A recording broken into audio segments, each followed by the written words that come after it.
One day until the MLB draft. I'm super excited. Some of you were looking for another mock draft. I just realized it didn't really mean anything to drop one today. The mock draft that I put out from a long time ago, while I don't think Henry Davis is going to go #1 anymore, a lot of it hasn't changed. So if you want a mock draft, you can check that out. It's already up on the channel. And I will be reacting to all the picks and stuff in videos in the upcoming week here, because of course the draft is tomorrow. Today, I'm going to be in Boston actually at the Red Sox game, and I figured it'd be a good time to do a tier list. We still got right fielders to do. We're almost done with all the positions here. So let's finish up the actual last position in the field outside of DH. Of course, that only hits. And let's do right field, which might be the most stacked position in baseball. So I expect to see a lot of superstar and all-stars in this tier list. As always, if you guys do enjoy the tiers, you want to see more of them, make sure to drop a like on the video. That's the best way to support the channel. Subscribe if you're new and you enjoy the content. Click that sub button, join the team. Thank you so much for 200K. We hit it recently. Super thankful. Thank you so much. Get in the comments down below. Let me know what you agree or disagree with on this list. Who did I get wrong? And last but not least, make sure you follow me on Twitter and Instagram at GiraffeNeckMarc. Links in description. So let's just get this tier list started. Let's get going into it. No dilly-dallying around here. We got Ronda Cuny, and I mean, it's obvious. Ronda Cuny is a superstar. He's one of the top 5 best players in the league. He's only getting better. He's so young. In right field, he plays great defense. He's got the speed. He's got the pop. He's getting on base now. He steals bases, cannon of an arm. He's a complete player. He's a 5-tool player. Ronda Cuny, one of the best players in baseball, obviously a superstar. Avisail Garcia. I think Avisail Garcia goes in good. He is criminally underrated. This is a really, really good right fielder in baseball. He's got a great arm, pretty good glove. He hits better than most people think of. This is a guy that if you are on a team, you need a right fielder to fill in somewhere. He's not even a fill-in. He's like just legitimately a good player. Not an all-star, but underrated for sure. Mookie Betts, while he's having a bit of a down year, I mean, to put him anywhere besides superstar is crazy. Again, another one of these guys in the top 5, at least top 10 best players in baseball. Up until this year, he was the guaranteed obvious #2, but Shohei Ohtani, Fernando Tatis, they're changing our minds a little bit here. Mookie Betts still finds himself in the superstar tier. Speed, glove, arm, hitting, power. Everything you want. He's a beast. Charlie Blackman. Charlie Blackman's fallen off a little bit. I'm gonna go out on a limb here and say Charlie Blackman's average. Maybe it's a little harsh, but the last few years, the offense just hasn't been there. Like, that's what he's good at. He's a great hitter, but he's getting older, 34, 35 years old now. He's not hitting as well, not hitting for a high average anymore. Doesn't have a lot of pop in that bat and Coors. He doesn't play good defense, doesn't have a great arm. He's not the same athlete he once was. Maybe he's good. Maybe I'm being a little harsh here, but I think Charlie Blackman is now kind of in that category of, he's not going to start much longer. Nick Castellanos. Nick Castellanos is going to go in all-star category, and here's why. The guys who are in superstar are kind of in their own league right now, but Nick Castellanos might be the best hitter out of all the guys that we've listed. All this guy does is mash. He's JD Martinez 2.0. He absolutely rakes the plate. He's got all the swag. He's got the confidence, and he hits dingers. That's all you need. Nick Castellanos, all-star. Michael Conforto. Michael Conforto's having a terrible year, but he's been a guy who hover around this all-star range, but for now, I'll put him in good. I think we maybe oversold how good we thought Michael Conforto could be, and maybe people are underselling how good he can be right now. Put him right in the middle there. That's just a good right fielder. I don't know what his free agent market's going to look like because he's having a god-awful season, but we know he can be at this all-star level. He's just not showing it right now. Hunter Dozier, especially in right field, I think he has to go below average. I know I ranked him at third base before, and right field, I don't think it's any better. He's just a below average player. Adam Duvall, I think Adam Duvall goes in the good category. Plays a nice right field, decent arm, leads the league in RBIs, which I know means nothing. It doesn't mean you're good, but he's good at driving in runs this year. He's a pretty good offensive player, has some pop in that bat. I think he belongs in this group of guys who are the good right fielders. Joey Gallo. Joey Gallo is so close to being a superstar. So close. Again, I just don't think I can put him with Mookie Betts and Ronda Cuny because those guys are just some of the best players to play this entire game. Joey Gallo is really damn good though. At the plate, he either hits a home run, strikes out, or walks. He's actually hitting for a little more average now, which is nice. Had a huge month of June. This dude is a stud, and I expect the Rangers to trade him to a contender for a lot. You are going to get a ton back from him. He's one of the more talented players in the game, and he can play center field if you want him to. Can't find that too often. I think for Leury Garcia, I'll put him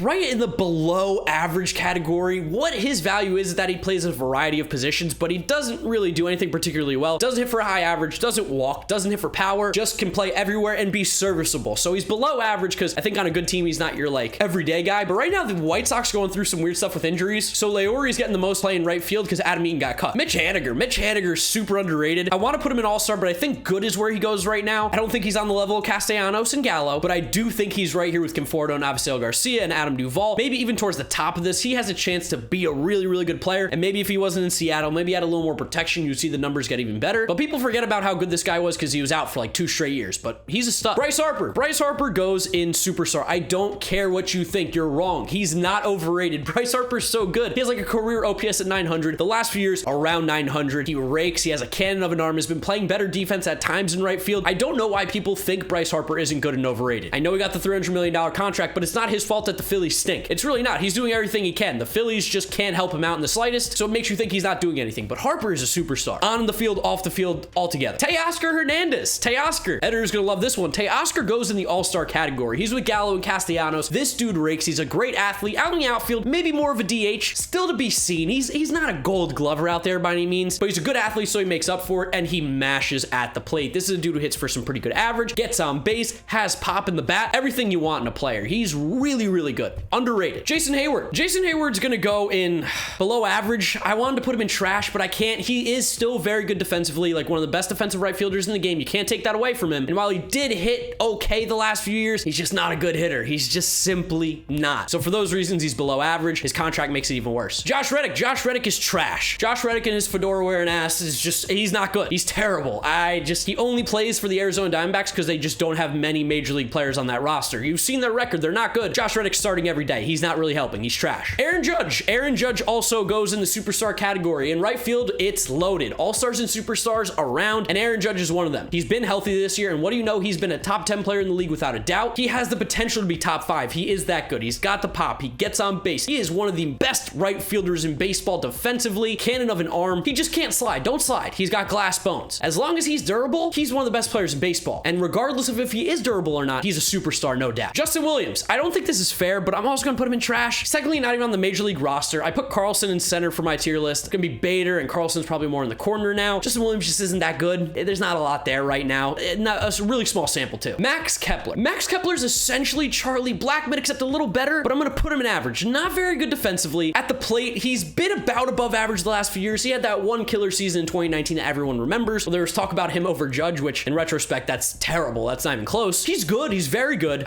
You know what? You're right. Average. I have to put him in average. He's just a little bit above average at the plate, and he's not that great defensively. That's why they moved him to a corner. I know you also have Byron Buxton, but in the outfield, he's about average. Manuel Margot. Margot goes in the average category as well. I mean, against left-handed pitching, he rakes. Against righties, not so much. Fantastic fielder. He's a center fielder playing right field strictly because the Rays have Kevin Kiermaier in center field. So you're going to put Margot in right field to basically have two center fielders out there. Elite defensively. At the plate, he is what he is. He doesn't walk. He puts the ball in play sometimes. Some pop in the bat more than we've seen in the past, but he's just not that guy just yet. Great defensively, though. Has value in that. Nomar Mazara. Nomar Mazara is trash. This dude is not good. We've been waiting for him to be the player the Rangers thought they were getting. He's now on the Tigers. You thought maybe a different scenery, change in stadium would help, but no. He went to Detroit, which is not a hitter ballpark, and he's just not very good. Defensively, not very good. Good arm, but he can't hit. I know he's only like 25, 26, but the boat sailed on him. I have lost all hope for Nomar Mazara. I thought maybe he had a shot. No, sir. Will Myers. I think Will Myers is a part of this good category. Will Myers is an okay right fielder. He's a good athlete. He makes up for it. He's hitting really well. He hit really well in 2020. He's always sort of around that slightly above average hitter. Maybe I'm being a little weird putting him above Max Kepler. That does feel weird. So if I'm going to put Max Kepler there, I guess I'm going to also put Will Myers there. You know what? I'm switching him to average. That's fair. I think those two guys are comparable. Josh Naylor. First off, hope for a speedy recovery. That injury is gruesome. I don't suggest you watch it, but hey, I already told you to, so you're going to watch it. It's rough. Viewer discretion advised. You know, I want Josh Naylor to be good, but just can't. He's just not very good. At the plate, he's below average. Defensively, he's below average for me. He also goes in the trash category, and I hate to do it. I hate to do it to Josh Naylor. He's a good dude. He's just not very good. He's not a right fielder. He's not. He's a first baseman, so I can't really give him too much crap for not being good in right field. It's not his position. Stephen Piscotti. Yeah, Stephen Piscotti. Sorry, dude. He goes in trash as well. He's just not very good anymore. Really good dude. Great story. Everybody remembers him being traded to Oakland, of course, because stuff that happened with his mom. Want the guy to do well, but the numbers are not good this year. He's not good defensively. Not going to be playing right field much longer. At least not in an everyday role. Gregory Polanco. Gregory Polanco also goes in the...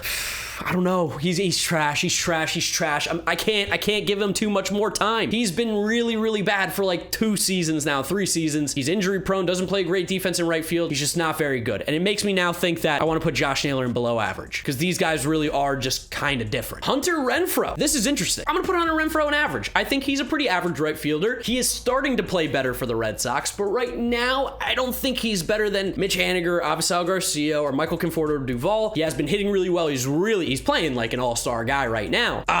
Man. Okay, I think I put him in good, actually. I'll put him in good. You convinced me. Hunter Renfro's good. Anthony Santander. This guy's tough. He had a really, really good year in 2020, solid year in 2019, but this year he's off to a rough start. 55 games, 6 homers, 14 doubles, 676 OPS. That's not particularly strong. Santander, I'm gonna go in average. We saw 37 games of him playing really good. The rest of his career, he's about an average player, so I think he needs to show us a little more before he gets into that good category, which also makes me think that I'm being rough on Max Kepler and Will Myers. I don't know. I'm sticking with this. Juan Soto. Juan Soto's a superstar. That's obvious. That's easy. One of the easiest picks here. Top 10 player in the league. Gets on base at an elite rate. One of the best eyes that we've ever seen. He's got crazy pop. He puts the ball in play. He rarely strikes out. He walks more than he strikes out. He actually plays a pretty good right field as well. There's nothing not to like about Juan Soto. If you don't like Juan Soto, I don't like you. It's that simple. And he plays on a team that I hate in the Nationals, so get over it. He's a beast. Kyle Tucker. I'm a huge Kyle Tucker fan. I think Kyle Tucker's so good. He's an all-star kind of player. 800 OPS the last few years. Plays good defense. Great athlete. Steals some bases. He's got pop in his bat. He takes the ball to all fields. I don't know what there isn't to like about Kyle Tucker. He was a little bit of a late bloomer. Super highly touted prospect. Took him a little bit longer than expected. Boy, has he been good the last few years. I mean, his last 134, he's got 23 homers, 30 doubles, 7 triples, 821 OPS while playing good defense. Kyle Tucker's an all-star. Taylor Ward. Surprising people. I don't think people thought Taylor Ward is as promising as he's been showing. Now, by no means is he good, but I think he's average. I think Taylor Ward is a very average right fielder. Again, this is a dude who can play a lot of different positions. He doesn't play any of them particularly well, but he's been a serviceable bat at the plate, can hit a little bit. Taylor Ward belongs in average. And then Mike Yastrzemski. Mike Yastrzemski goes in the all-star category. Mike Yastrzemski is really good. Great defensively out in right field. Pretty decent arm out there. He's a really good hitter at the plate. Very, very solid for the Giants. This dude, talk about late bloomer with Kyle Tucker. Mike Yastrzemski's the definition of it. The grandson of great Carl Yastrzemski, of course. The last few years, I mean, since he's been called up, let's just look at his averages. So you give him a 162 game average of 31 homers, 40 doubles, and 866 OPS with a 266 average, 350 on base, 517 slug. That's an all-star. That is one of the better right fielders in the game that we've seen over this 3-year span. Mike Yastrzemski's been really good. And as you can see, the right field position is stacked. 5 superstars, 5 all-stars, 5 good players, 6 average, 4 below average, 5 trash. I'd love to know what you guys think about my tier list down in the comment section below. Do you agree with me? Do you disagree with me? Let me know your thoughts. Drop a like on the video if you do enjoy it, as well as subscribe to the channel so you don't miss out on any of the content coming at you, specifically draft stuff. Follow me on all my social media, GiraffeNeckMarc, links in the description. And that's where I'm wrapping up today's video. You guys know the drill from here on out. YouTube recommends you watch this video. This is my most recent upload. Click through those if you have not yet seen them. Thank you guys for watching. I'll see you all tomorrow for another video. Bye!